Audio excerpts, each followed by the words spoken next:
Rob and Kale podcasts. Rob Sanders. Clemson is going to kick the shit out of the South Carolina Gamecocks probably for the next 10 years every time they run across each other. Kale Carolina Jackpot Hall. The South Carolina Gamecocks are weaker than a plate full of piss. The Rob and Kale podcasts. Let's go. Welcome in to the Rob and Kale podcast. I'm not Thanks for joining us this evening.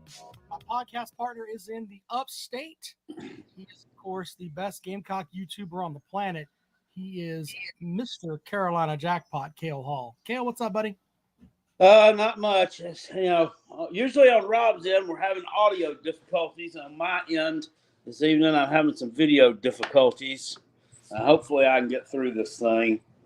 But we'll figure it out one way or the other. Well, I think I've got my shit figured out. I don't know. We'll see. Thanks to the folks already checking in over in the chat room, by the way.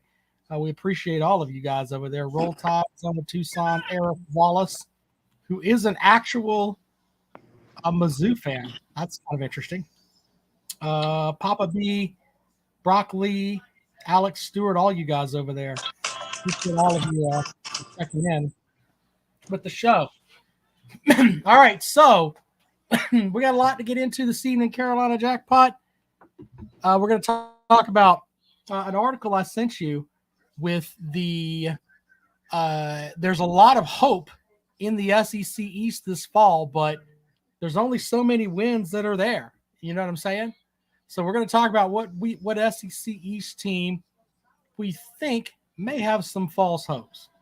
We'll get into that momentarily. Let's thank our sponsors, Callaway's Bar and Grill, Callaway'sBarandGrill.com. Go and check them out. They have retro video games, all kinds of great food, and the best people are at Callaway's, Highway 1, Diagonal. There's two jackpots in my studio here. Anyway, so Hold on, I'm going to try something real quick. All right, so Jackpot's working this thing out over there. Let me go ahead and add. There you go. Add that one to the stream. Is that better? Yeah. All right. There you go. So anyway, thanks to Callaway's. Nice rack, Kale. That's beautiful.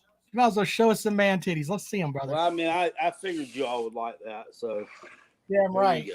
There you go. Anyway. But no, thanks to Callaway's Bar and Grill, Callaway'sBarandGrill.com. We also have DNC Trucking and Transport. Dennis Wilson's been a sponsor of this show for the longest of times, and his sponsorship is some fireside chats with Uncle Jackpot. Jackpot, tell us a story. Yep. Have to do that in a few minutes. I'll break in. I'll let you know what I'm reading the story. Do it right now. Anyway. We'll get there. We'll get there on that. Yes, we definitely will. There's always time for bullshit. All right. So, by the way, someone sent me a message asking me to play the video we played on on our last show of the young man that decided to stick a bottle rocket up his ass. We may play that for you later on in honor of the 4th of July. Why not? But I said this to Jackpot earlier today. And Yeah, by the way, if anybody feels so inclined, hit the super chat button, leave a super chat for us. That helps us out a little bit. It also helps us when we do funny things like that for y'all, for like playing little clips of videos. You know, we can't monetize the content because you're using someone else's content off YouTube to as part of your content. So wait a minute. So in theory, we couldn't monetize our last show. Is that what you're telling me? No. Oh, well, then I know a way around We that. couldn't. I will just save the video to my own personal videos and then play it myself. So that's how it works. Anyway, we might do that. Anyway, let's talk about what I sent Jackpot earlier today. And this is an article from the Saturday Down South site written by Connor O'Gara. And he calls himself a Debbie Downer because he talks about a whole bunch of SEC teams have hope this offseason. Whole bunch of SEC East teams. And I'm not talking about the Georgias of the world.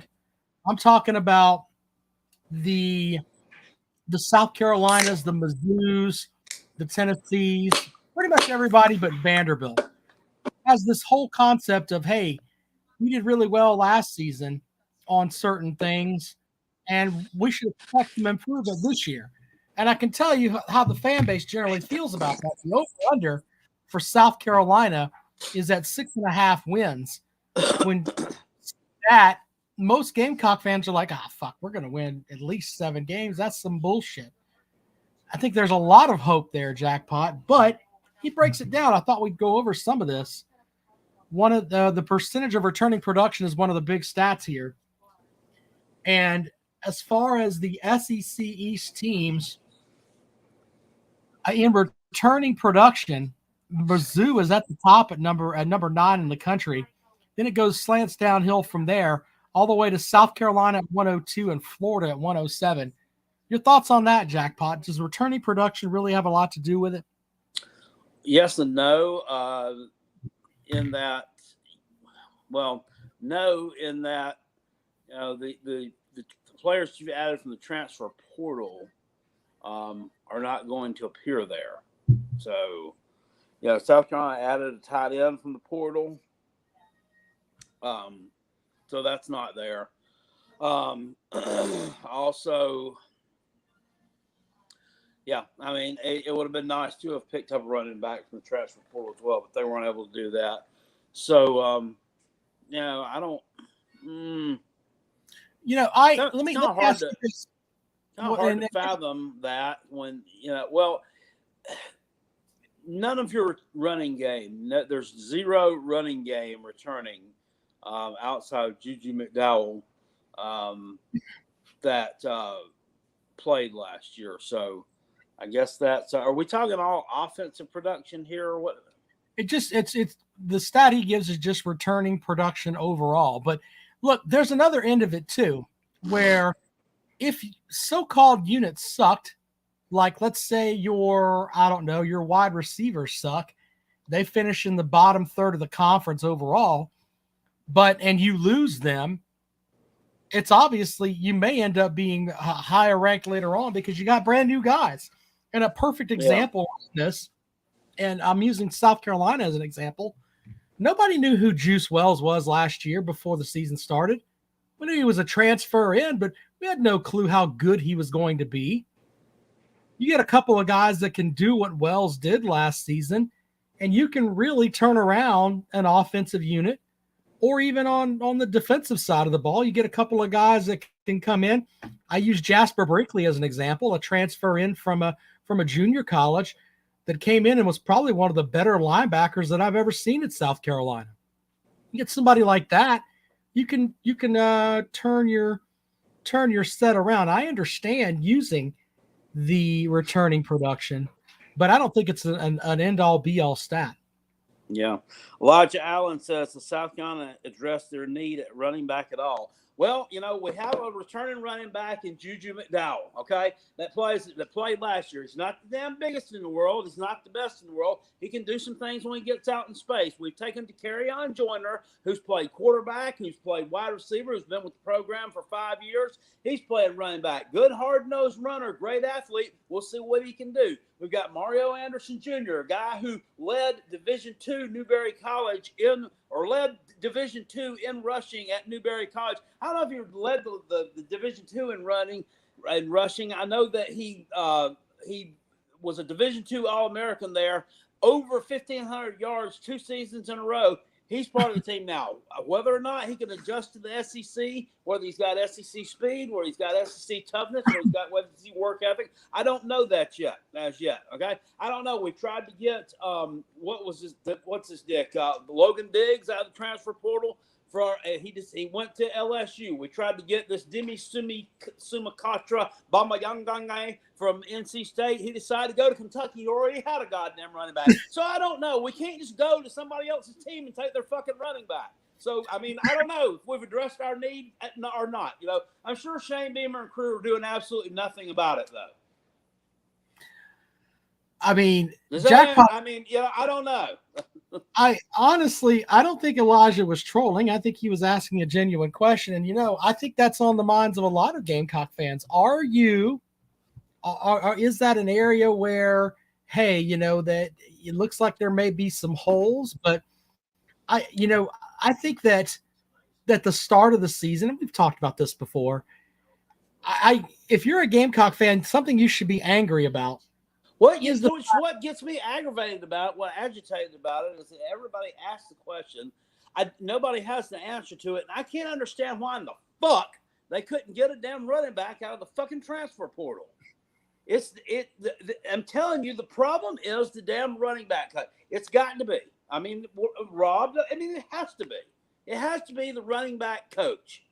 They don't want to play for him for some reason. I don't know what it is. Well, let me ask you this, and I am not trolling you at all. This is a genuine question. Are we at a point now where we're blaming a different assistant coach every year? Because it was the Fat Art Anderson at the offensive line coach. Terrible. Then now he's gone. So now is the running back coach going to be the guy that we look at, and that's going to be the guy that handles the rocks if the offense sputters? Well, I mean, he for some reason we're not able to get the talent in at that position. So I don't know. Well, but look, I think that if I'm a Gamecock fan, I'm upset about this on this front. The North Carolina, if you go and look at the North Carolina message boards, they think that the South Carolina game is going to be the coming out party for their quarterback because they think the secondary for South Carolina is hot dog water. Which is absolutely – that's the absolute stupidest shit that I've seen it's absolutely ridiculous. I mean, did they watch the damn bowl game last year? Did they see the 2 pick sixes taken back for guys that will be playing in that game against them? You got Marcellus Dow, O'Donnell Fortune, Nick Emenwari, DQ Smith. I like our secondary. I like it. I think they're going to be good as hell. And I think they've got some issues. So this is not one of those damn taffy ass ACC coastal teams that they're used to playing. Look, this is not Virginia or Georgia Tech. I'll tell you that. I don't think that the secondary is going to be a walkover, but I think getting them together and getting them in the mix, it may be a little bit dicey there at the beginning of the season. But I think the big area is going to be for South Carolina is the linebackers. Yeah. And I think that they haven't had, and these aren't my words, these are coaches and players that I've talked to, South Carolina hasn't had a good set of linebackers in a long time. Are they going to have a linebacker that can go up and stuff the run or drop back into coverage? That's going to be the hinge on the Gamecock defense, in my opinion, for the upcoming season. Well, that's more fair than anything else. So, anyway, someone wants to join the show. Santi We'll add them to the mix. Santi, welcome to the program. That's Santa Fe.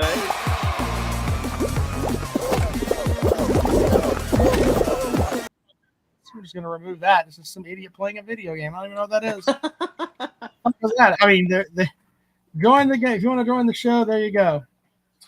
Anyway, the SEC team that you think has false hopes, because there's a lot of folks that could make an argument that South Carolina is a team that could bounce back.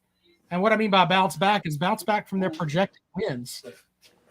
So as far as what Las Vegas is saying, there's a lot of folks in Kentucky that think that Kentucky's going to be a better team this year. I tend to agree with that. I think Kentucky could be an 8-win team.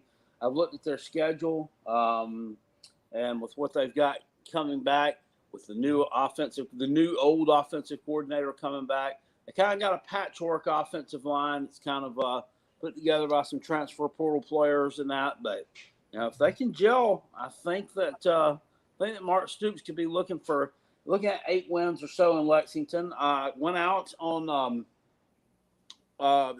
yesterday, and I just went into Barnes & Noble when I got done running my route yesterday afternoon about 1 o'clock just to see if it was there yet, because it always comes out. Normally I get a little bit later than this every year, but I went in there and there was my rack full of Phil Steele magazines, and went ahead and grabbed mine, and it's chock full of good stuff. Nick Devon over in the comment section says, question for Jackpot. Just curious as to why you feel South Carolina is so much more superior to North Carolina. Just asking. I mean, when did I say that I thought we're superior to them? I think we're a 1.5 point underdog right now in that game.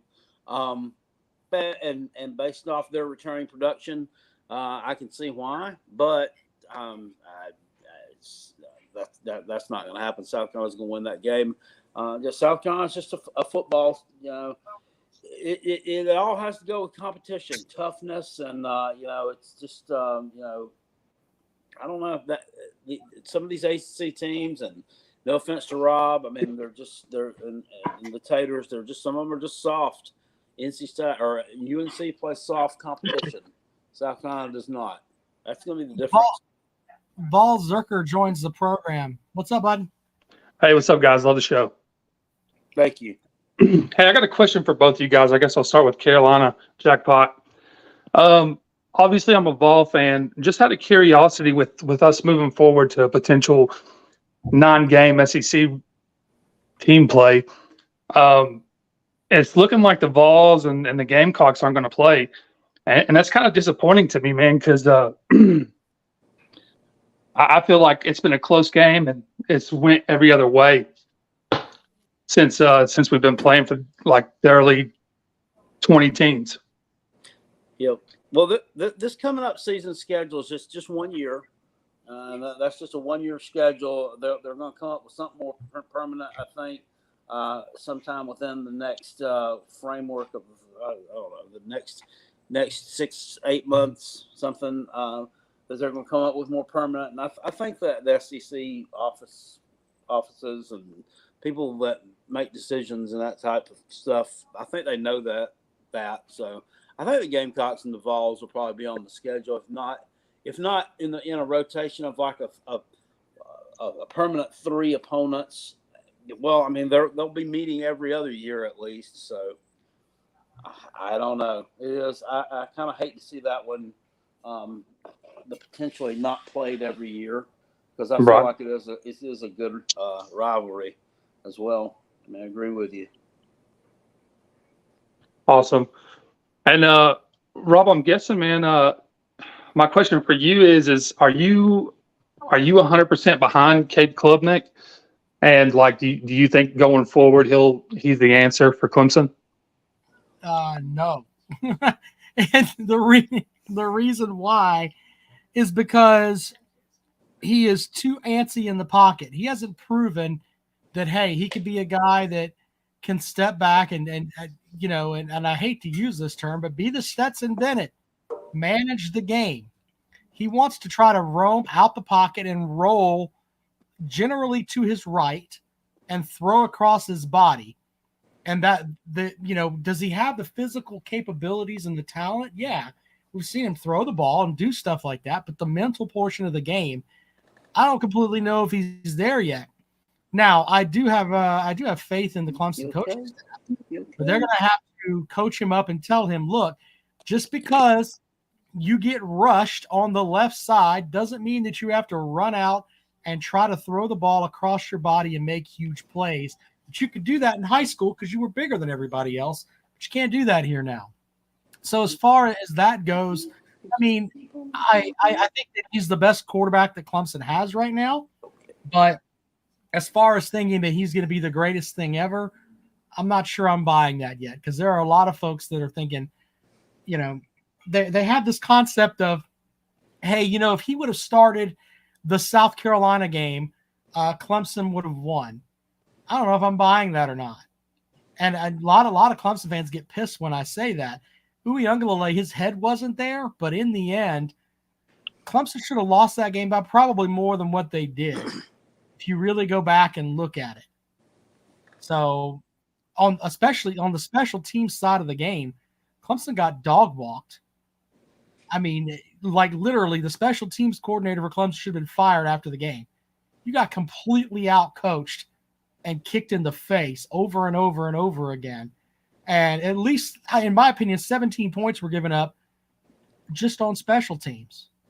So, but nobody really wants to talk about that. And that has nothing to do with Klubnik, to be completely honest with you. We'll see how that goes, though. Yeah, I mean, at least with Cade, I feel like maybe if he had a few more games under his belt, I just feel like y'all started him at the end of the season, and I thought the talent was there, man. Watching the games late in the season, but he made it up to being great, but he's not like. I remember the first time Deshaun Watson, when he came out in Georgia, and his first pass, he threw an absolute rope to Sharon Peak, shredded the Georgia secondary for a touchdown in Athens.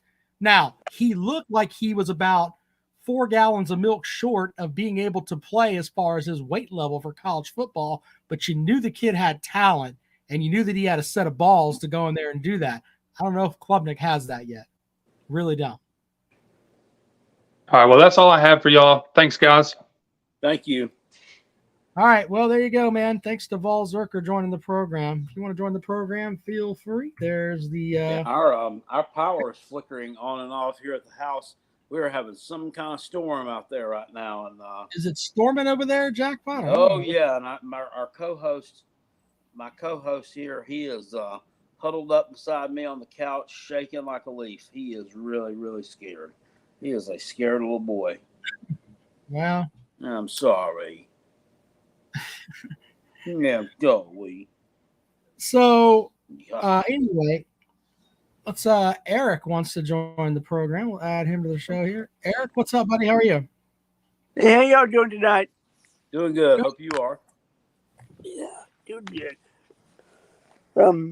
So what do y'all think? How is South Carolina going to make a bowl game this year? Well, they'll have to win 6 games. That'll be the start, and then they'll go from there. I mean, they could win. I mean, winning 6 games is not far fetched for South Carolina. So there's that. We'll have to see if they can build on that, though. Yep. I'm hoping that Mizzou gets better and win 6 games, because I don't know if if Drinkwitz only can win 6 games with you. I don't know if he's going to be able to last. Drinkwitz and Jackpot, you may be able to weigh in on this too. I think Drinkwitz is coaching for his job this year. If he doesn't get his shit together up there, I know. I know it. That's well, the thing about it is, it's just like with what's his name over there, Sunbelt Billy. You win 6 games and then you go to a bowl game, and if you lose it, then boom, then you've got a losing season. Everybody says, "Oh, you got a losing season." Well, you really didn't. You really had a 500 season, and then you lost your bowl. But it looks bad, and certainly, I think Mizzou certainly has more. more talent than to be a team with a losing record. You know, last year, I mean, they were about 3, I think, net close losses away from being a really good team because they just barely lost to Auburn, right? I mean, they just barely lost to Florida, only beat them by a touchdown. Hell, they only lost to Georgia by 4 points. Yeah. So, you know, they were just a cunt hair away from being a 9-3 football team. Oh man, that would have been nice. Yeah. That would have been a great feeling, Whitetail. Yeah, and I wouldn't have been nearly so. Oh, and then Kentucky. I mean, then they almost won that game, and that could have been a 10-2 team. Yeah. Yep. Well, at least they beat Arkansas, which of course is Missouri's toilet.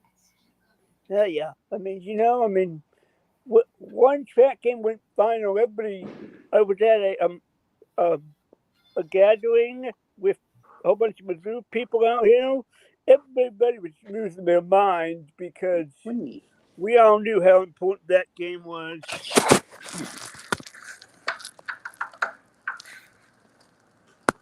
All right. Well, hey, Eric, thanks for joining the program, buddy. We appreciate it. But There you go. Eric joining the program. Thank you in that. Yeah, appreciate it, man. Peg and Megan has a good comment here. Billy Napier actually did have a losing season. You have to count the Vanderbilt loss twice. Yeah, there's that too.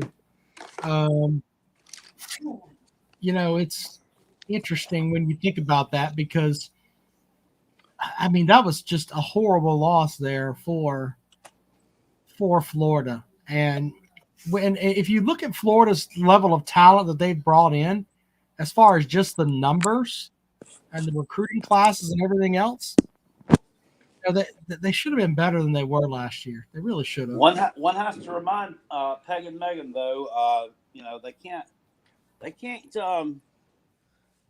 talk too much smack about Florida losing to Vanderbilt because they've done it as well. You know, as a matter of fact, you know, there's only one SEC East team who holds the distinction of never having lost to Vanderbilt in the 2010s or the 2020s, and that would be my Gamecocks. Yeah, that's fair too. So yeah, we own them. Remember how like Clemson used to own Virginia back in the day? Beat them like 20-something times in a row. Yep. It's kind of the way it is with Gamecocks and Vanderbilt. It's kind of like that. B-Beam wants to know if we're going to do a review of the ACC and SEC team schedule and pick the number of wins for each team. Jackpot does a slew of previews. I'm going to do some previews this year too, I think. Yeah, really. And probably do that a little bit closer to the season. Maybe you and I will have conversations about you can preview the teams that you want, and I'll preview the teams that I want, and then that way we're not doing Frothy this. Tavern over in the comment section says, moral victory, shoulda, woulda, coulda. You are what your record says you are. I disagree. Josh Pate over at 24/7 Sports vehemently also disagrees with that. You are what you say you are. In fairness, Josh Pate is a hell of a host, but Josh Pate carries the SEC water bucket. He's a more muscled up version of Paul Feinbaum. He wants to lick Nick Saban's taint right after he gets done with Jimbo Fisher. It's the same thing over and over and over again. How can I cater to an SEC audience? Because that's what but he wasn't necessarily saying it about an SEC team. But when he does that, he talks about it in the context of that because he wants to sit here and tell you Texas A&M was 5-7 last year, but they really weren't a 5-7 team. Well, Texas A&M was terrible last year. I don't care what. I mean, I know what the record was, and I know they had a couple of close losses, but I mean, compared to the expectations for them, they were terrible. Well, and that's fine, but you are what your record is. You play those games on Saturday, and I goof about, hey, it was a fluke win for South Carolina over Clemson. South Carolina still won. They went on the field and won. This idea of, well, you just have to look at it from this person was out and that person was out, and then that determines. No, that doesn't. You roll out there with what you got, And with what you got, you win or you lose. That's what's great about college football. None of this bullshit that you have this gray area of, well, things might have been better if we had this happen, or things might have been better if that would have happened. That's bullshit. It's complete bullshit. And I'm tired of people trying to pass that narrative along. That's why you have winners and losers in college football. Stop with the nonsense, man. It's ridiculous. But I mean, well, to that point, also, with what about the Orange Bowl loss? Clemson lost. They lost. They went out there with their team and lost. It's the same thing. Okay. It's the same thing. I don't have a problem. I don't have a problem admitting that. Do I feel that Clemson should have played better there? Yeah, I do. But in the end, that doesn't matter. Clemson went out with what they had, and they lost. So, and Bob says about the bowl games. Yeah, and in reality, when you step back, I don't think they matter as much anymore. It's not like when we were kids and you were like, man, we went 7-4. Is that going to be good enough to get us a bowl trip this year? We went to the Blue Bonnets Bowl. Yeah. That's back when, you really cared about those bowls. Now, not so much. It's just not really great. I think they've just cheapened the bowl experience so much. And the college football playoff definitely is taking advantage of that too, where if you're not in those 4 or soon to be 8 or 12 or whatever, no one gives a shit. Thomas wants to know if we think Ryan Day is coaching for his job. No. What? Are you fucking kidding me? No. That's the silliest thing. No, I don't know if Thomas is trolling. I think so. I don't think that Ryan Day took his team to the playoffs last year. They've lost. He was a cunt hair away from being national champions too. Yeah, they were right there. Look, the only team that Georgia played last year that really scared them was, I think the only one that made guys like Peg and Megan sweat was that Ohio State game. Yeah, but I didn't sweat because I knew they were beating Mizzou. I mean, I knew they were going to come back and win that game. I just knew it. Right. I was sitting there watching that in a hotel room up in Lancaster, Pennsylvania, and I knew that they were going to end up winning that ball game, and they did. Anyway, but as far as lining up and playing, that was I think that Ohio State was right there. So I don't think he's coaching for his job. There are coaches that are, though. I believe Drinkowitz is coaching for his job. Sorry. You all right? I dropped something here. Sorry. So Drinkowitz, I think, is coaching for his job. And I think that this will be the last season, in my opinion, for Mac Brown. I think he's got to be, 70 now? How the fuck old is this guy? I don't know. It's very possible. I think it'll be a last season for him. It's very possible that he hangs it up. It just doesn't. I mean, so he's been back. What is this, the fourth year back? Yeah, something like that. Yeah. So I don't know. And they pulled him off the. What was it? The rubber chicken dinner. Who was he working for? ESPN. Yeah, and they pulled him out of there, dusted him off. He's going to on August 27th, right before the Gamecocks game against them. He will celebrate his 72nd birthday. Father Time is undefeated. B Bean, let's go to Big Barney Ross first. Welcome him to the program. Big Barney Ross, what's up, brother?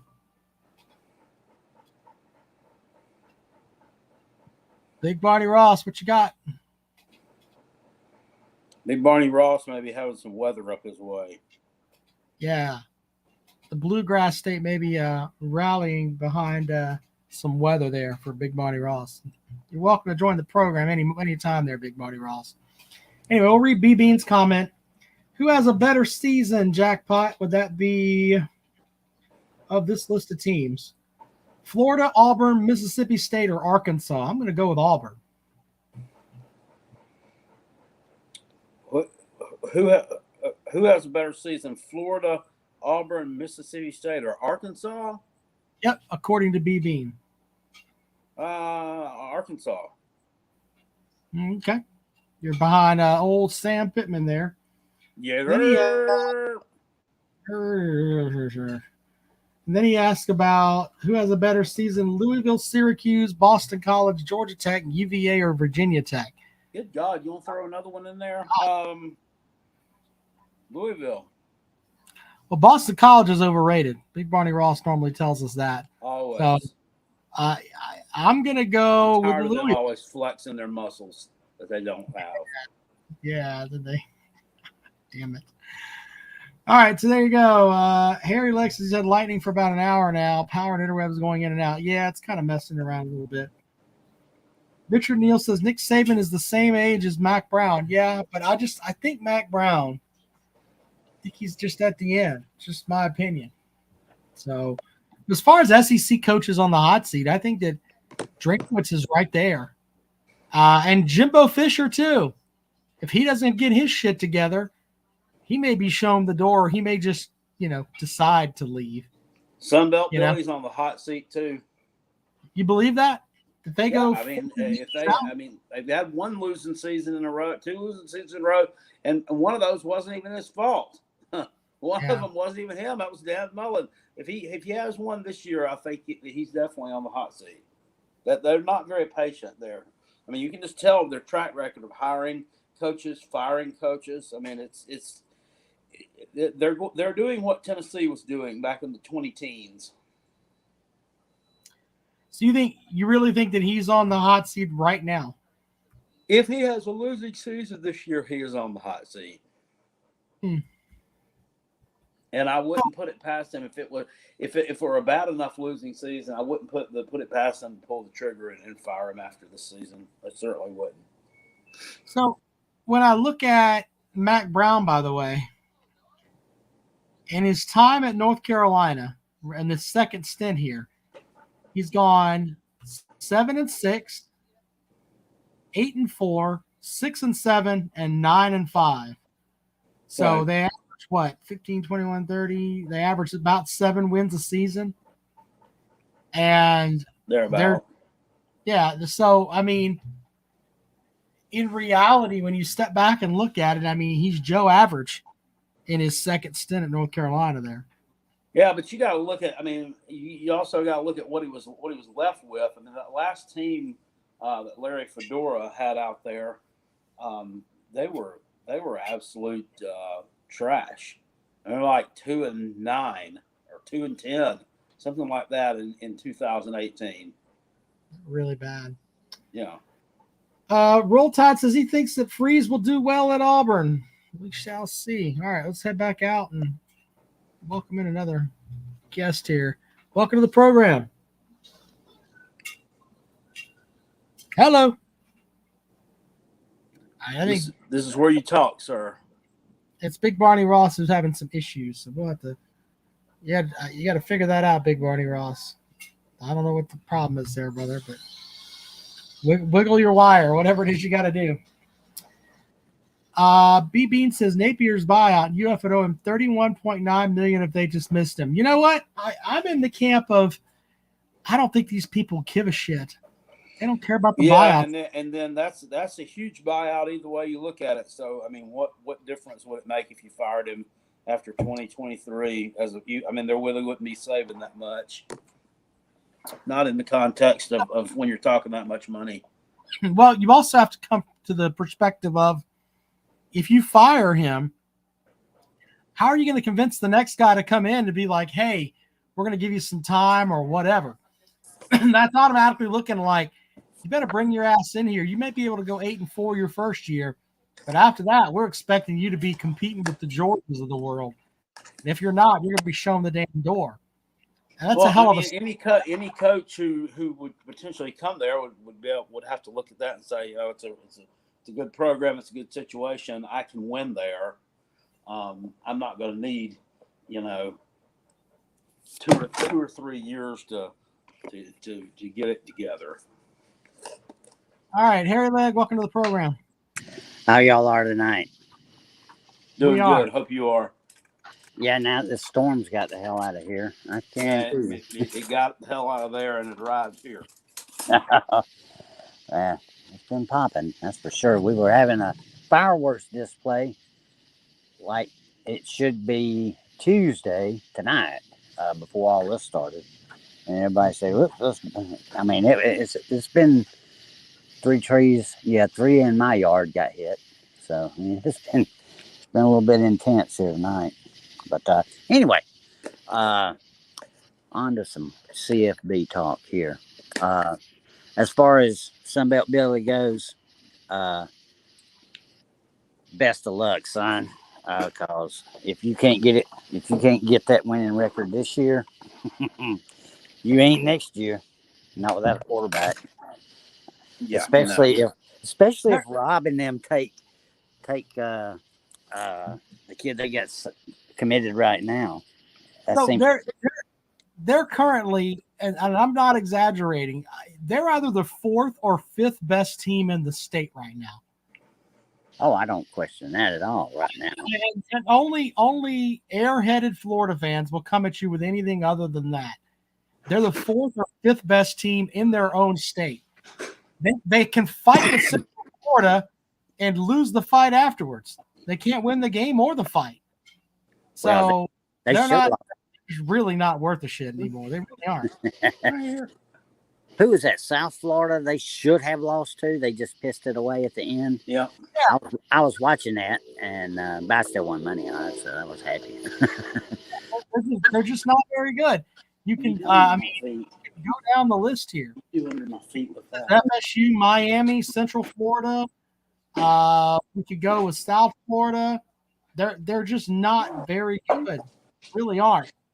Well, this year they enter the fray, if I remember correctly, with a whole new offensive line. They lost them all, and it's going to be interesting to see if they can. They got a great running back room. I'll not take that away from them. I like Etienne is an excellent runner, like his brother was, but I don't know if they can block for him. You know, the Gamecocks certainly made him look really good. Well, but you know, That was hard to watch. what Harry Legg is saying is correct. They, you can have a great running back, but if he doesn't have somebody to block for him, then make him look really shitty really quick. That's fact. That is an absolute fact. But That's why Georgia wins so many damn games. They've got all these offensive linemen that end up playing in the pros. I mean, that's the same way with Alabama. They've got great people in the trenches. That's how you win games. you should see this list of kids that we potentially will sign for the 24 class on offensive line. Harry Legg, sir, I'm not going to have a Georgia circle jerk with you about all these great players that you're going to have. You're a great fucking team. I don't need to sit here and be the pivot man while you and Peg and Megan rub each other out. I'm not what I don't want to. I tell you what, big boy. Fucking great team. I don't need. Oh, we've got this other 5-star guy to back up our other 18 5-star guys. Fuck you. Well, I mean, it's I'm not bragging. I'm not trying to rub people's noses in the damn thing. I don't want to hear shit about your fucking class. Fuck your. Oh, your Lord. Call me petty if you want. Fuck your class. I'm tired of hearing about That's it. right. We Y'all got are a great fucking team. Y'all are a great fucking team. I'll give you all the credit in the world, but fuck you. That's where I'm at with all that shit. We're gonna get you in 24. You probably will. You probably will. Hope to be there for this. We can't recruit at that level with the damn offensive line. But you know, I think Brock will agree with me on this. I'm tired of hearing about how Georgia's not beatable. You can be beaten. Whoa! I never said such a thing. Never No, I'm just saying you can be beaten. Oh, absolutely.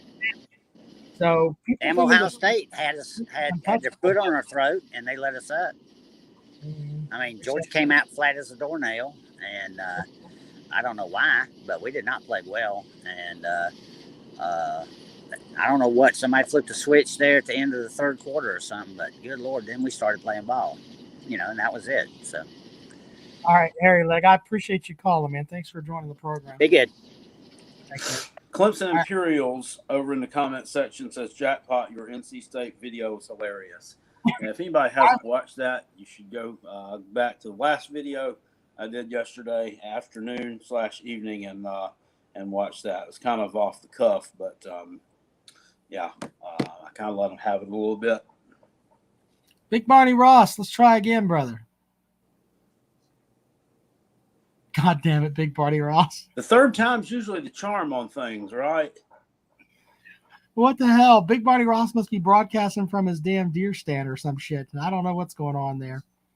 Big Barney, Anyway. Big Barney Ross's Boston College is overrated. I say Big Barney Ross's internet connection is overrated. I agree with you on that, and look, I'm not ripping you Georgia folks, but goddamn, I don't want to sit here and hear about that shit. That's great. You got all those guys. Awesome. Fuck off. Tired of it. All right, let's see here. Let's put the link in here and give you guys one more opportunity here. Lisa says too much bourbon. Yes. Big Barney Ross is running his still. All right, here you go. Welcome to the program. Good evening. Rob, I'm tired of you criticizing the circle jerk we had going on. I will say this. I refuse to be the pivot man. Your voice is a little deeper than Hairy Legs, so you may get that extra tug in. I don't know. Well, don't knock it till you try it. That's all I'm going to tell you, sir. Okay. Hey, I do have a question for you, man. What QB on your roster do you actually have high hopes for? Who is your guy that you kind of suspect will wind up winning out? Well, Klubnik's going to be the starter. But as far as if you're asking me about, and see, a lot of it comes back to, and I've talked about this before, Clemson fans are spoiled because they've had great quarterbacks for about a decade.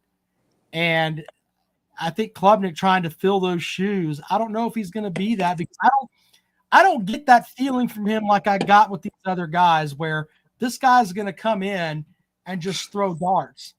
You know what I'm saying? I don't get that feeling about him. He just seems like he's indecisive and wants to run around and get happy feet too much.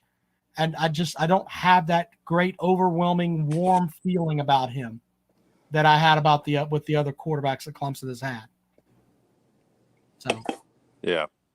I do want to second what Jackpot just mentioned. That North Carolina video was hilarious. That's the best one I've seen in a while, Jackpot. That was awesome. Mm-hmm. Thank you. That was just off the cuff, and like I said, there's more of that where that came from. I'm just getting cranked up. You know, it's talking season, and just so much stupidity out there. I mean, there really is.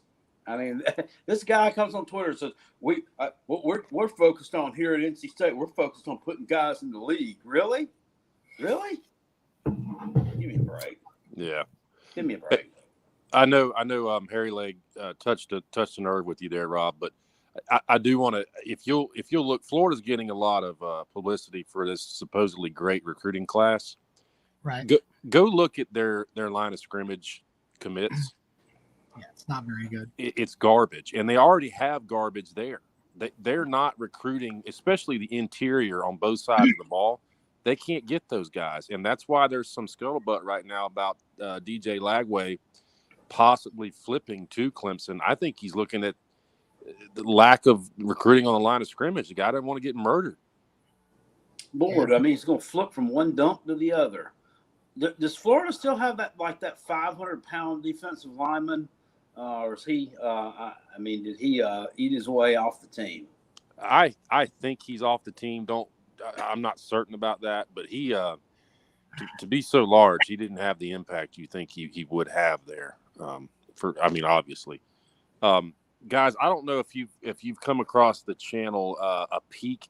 I think it's called A Peek Inside Florida Football or something. But Allie Peek, a female, runs that. Yeah, she runs that YouTube channel. I was actually going to comment about that because she was one of those people that was trying to rail on the young Georgia player there were accusations, and we talked about this the other day, there were accusations of sexual assault, but he was completely cleared of all of it within days. The person that he was with, and Uncle Lou did a video on it, breaking down the text messages and everything else, where basically the 20-year-old woman was chasing the 16-year-old kid. And I'm not going to get into all of it, but the reality is that they got together and did some sexual things, and she didn't like pieces of it because they were recording it, and she lost her shit about it. And then, but he was completely vindicated at the end. I think that's the word I want to use, but everything ended up going away because the police didn't find anything. But there were lots of Florida fans and Tennessee fans and just ready to throw Kirby Smart under the bus for that when nothing fucking happened. And this podcast that you're talking about, The Peak Behind Florida, that lady that runs that one, she's got egg on her face right now because she looks really stupid after the shit she put out. Well, that video was one thing, but I looked at a few of them, and she literally makes up things. I mean, her facts are so wrong. I've never seen. Look, we all troll back and forth, and it's all in good fun. But her facts are like from another planet. She's not even close. You guys just mentioned Florida being like the fourth. She made up, not to cut you off, but she made up her own things and then presented them as facts when they weren't. Yeah. You just make up shit. Like, I could just put out there, I saw Peg and Megan walking down the street jerking off 4 other guys that were all wearing Florida jumpsuits. And I put that out there as a fact, but in reality, it's not. She's doing the same shit, but on a much, much different level, because and playing with this young man and trying to ruin his career when the more and more I got into that story, and I should have messaged this to Jackpot too, but the more and more I looked into that, Kirby Smart needs to send something over to the AJC and bitch slap a couple of the writers that are over there. And if I were the parent of this young kid, I say young kid, he's a grown ass man, but if I were the parents of this guy and this stuff had been put out there, I would be sending Miss Peak a nice message saying you should have a nice retraction there. Because if you don't, my attorney's going to call you and we're going to change the name of your show to me, whatever the hell my name is, because the shit she put out was just ridiculous. Yeah, and that video is one thing. By the way, she also brought up the racing at UGA, and she failed to mention Anthony Richardson was caught doing over 100 miles an hour in a 35-mile-an-hour zone. Didn't miss a game, no suspension, but she never brought that up. She also didn't bring up Adam Anderson, who was kicked off the team pretty much immediately when rape allegations were made. But anyway, she goes into another video where she's bringing up how insane Gus Malzahn is to say that UCF belongs among the Big Four or Big Five, whatever it is in Florida. And she's laughing it off, not ever bringing up the fact that I believe UCF just beat Florida the last time they played them. Is that correct? They're a better team than Florida is right now. In that. They won the fight afterwards too. They couldn't win the damn fight afterwards. Lose the game and lose the fight. What the fuck? That was in Emory Jones' last game. That's right. Yeah, but she's bringing up the fact that he said that, and she is laughing him out of the room about it. And then she throws up, here's how you know he's incorrect. Look at the recruiting rankings the last however many years. Like, the results on the field don't matter. It's all about recruiting rankings. And not only that, the recruiting rankings she threw up there, she screwed those up. Those numbers weren't even right. They don't. Well, that just makes them look dumb. Yeah, makes them look like they don't develop talent, which is what it pretty much is the case there. I mean, well, I promise you that never crossed her mind. But she is. Do you want to know what she wants to be? And I thought about it, and it's like she wants to be Erin Andrews. Erin Andrews was one of the Florida dancers down there doing her thing, ended up going to ESPN and wherever she's at now. But I'm not knocking her because she's done, good stuff on the sideline. But this woman wants to do that, except she forgot to go to the journalism school at Florida. Go Google who Red Barber is, lady. Erin Andrews, who was one of those girls was from South Carolina. Yeah, but Erin Andrews was a Florida Gator, but one of them was from South Carolina. I can't remember who. Good journalism is not making up facts as you go to support your story. And that's what she did, especially in some of those videos. And it's sad. It's really sad. Yeah, and my thought was I was watching her and seeing what a disaster that she was. I'm thinking she's not doing any favors to any other females in the business at all.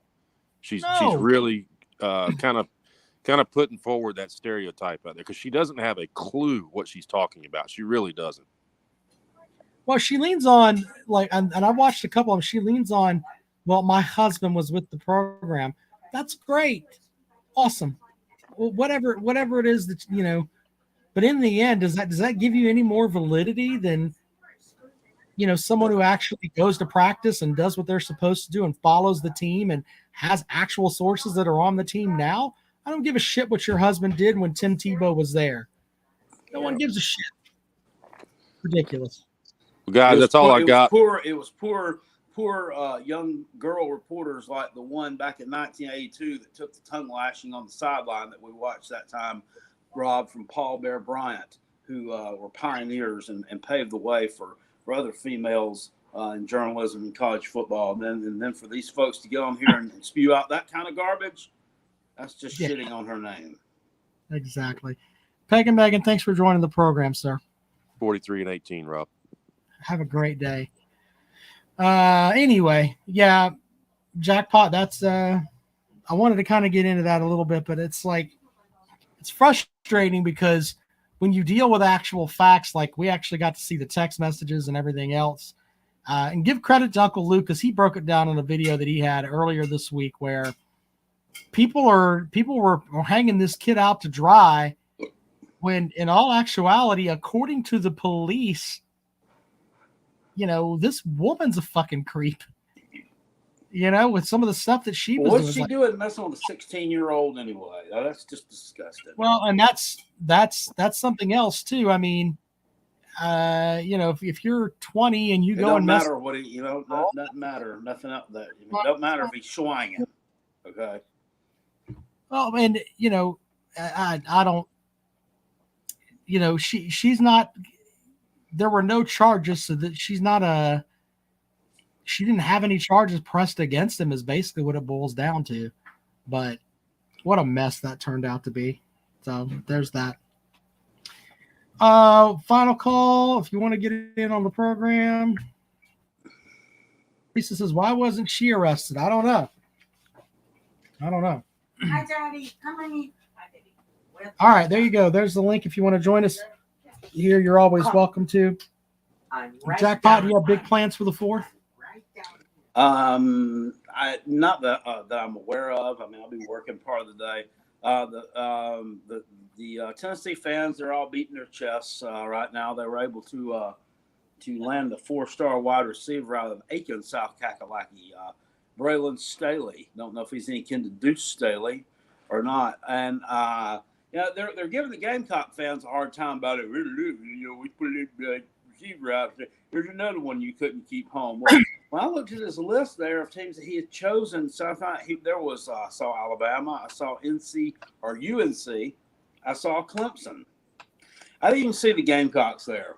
So, well, and by the way, we didn't really get into this, but the whole thing with LSU and all of that stuff with the sanctions and everything that came down with them, I think LSU had what? I think it was 11 level 1 violations. Tennessee's facing 18 of them. And I know that the fans over there. When is this ever going to come to the bench? That's the thing too, but it's like, hey, you know what? We're waiting on the NCAA to get their shit together. If they had half a sack over there with the NCAA, they would have already. You've already gotten everything you need to get. I mean, here's like, and people get frustrated when I say this, and they're like, well, you're not taking into account the coaches that are there and the players that are there now. Why punish them for the sins of the past? Because your fan base and your administration need to understand, just because you fire every fucking body doesn't mean that what you did is going to be just thrown out the window. You should be nailed to a fucking tree for what you did with all the cheating that you've done. And a 1-year bowl ban and another reduction in scholarships of 10 or more, and reduce your off-campus visits by another 10 or more, should be what happens. Now, it probably won't be because the NCAA sucks, but if it were a fair organization with the cheating that Tennessee did, that's what it should be. But there's a whole section of folks that are, oh, well, they got rid of everybody, so we should just all let it go. Let it go. That's just stupid. Just dumb. Yeah. Yeah, we've talked about that before. I mean, that's it's just like me back in the day when I got caught for smoking at school, telling my dad, I don't want you to whip my ass when I get home. I want to self-impose my own ass whipping because it's going to be just as bad as the one you get. I know it. The idea of, hey, we're gonna vacate wins from that era when they were there. No one gives a shit. No one cares. Stop with the nonsense of that stupid shit. Hit them where it hurts now. Vacating wins, I think, that's just garbage. I mean, because it didn't. You can vacate anything you want to. Yeah. We saw that happen on the field. All right, Jackpot. Well, I think we've had a good show. We'll figure out we're going to have a show on Wednesday. Looking forward to that. You have anything else you want to add, or are you done, my friend? I do not. I want to thank everyone who showed up tonight and participated in the show. We had a good one. Had a lot of folks here, a lot of interaction. That's what I like. A lot of interactive stuff. All right. Appreciate you guys, and we'll see you later on.